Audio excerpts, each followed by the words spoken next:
निर्वाचन कमिशन को वेबसाइट रे पूरा ओडिशार मानचित्र गेरुआ बैगणी एवं आकाशी रंग रे भरपूर हेले मात्र गोटे स्थान रे उड़ुछि लाल पताका। एथर सुंदरगढ़ जिल्लार बणाई जीति राज्य रे एकमात्र वामपंथी प्रार्थी लक्ष्मण मुंडा।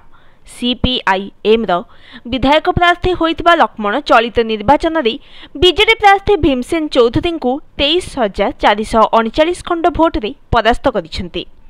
लक्ष्मण मुंडा चलित थर को लगाई ए जाए चतुर्थ थर पई विधायक भाव में विजयी हेलेनी, जहाकु नै कर्मी मध्य खूब उत्साह देखा मिली।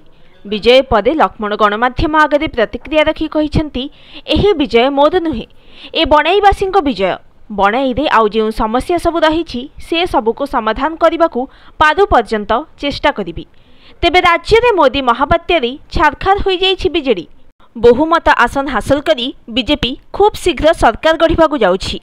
हेले बणाई निर्वाचन में पड़नी कौनसी प्रभाव पूर्वपरी जनता बीजेडी को प्रत्याख्यान करी सीपीआईएम प्रार्थी लक्ष्मण मुंडा को बाछिछंती।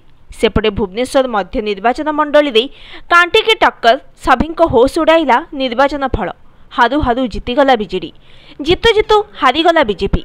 सज सज सरी 2024 साधारण निर्वाचन, जो ओडिशार निर्वाचन फल समस्त को आश्चर्यचकित करिछि। कारण 25 वर्ष है शासन करुवा बीजेडी को प्रत्याख्यान करी बीजेपी मुंडरे सुना कलश ढाली ओडिशावासी। हेले सबु ट्विस्ट भितरे भुवनेश्वर मध्य निर्वाचन मंडलीर रिजल्ट गोटे बड़ ट्विस्ट आनिछि। अनंत नारायण जेना मध्य निर्वाचन मंडलीर नवनिर्वाचित बीजेडी विधायक। तांको प्रतिद्वंदी हेउछंती बीजेपी प्रार्थी जगन्नाथ प्रधान। आपण जानी आश्चर्य हेबे, मात्र 37 खंड भोट रे पराजित होइछंती जगा प्रधान। एही पराजय को से सहजरे ग्रहण करि पारु नाहंती।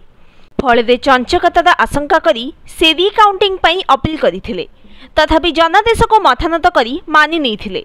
हेले मन न मानिबारु आईनर द्वारस्थ हेबे बोली कहिसेंती। भुवनेश्वर मध्य आसन रे एथर कड़ा मुकाबिला देखिबाकू मिलिथिला। Bureau report, news today.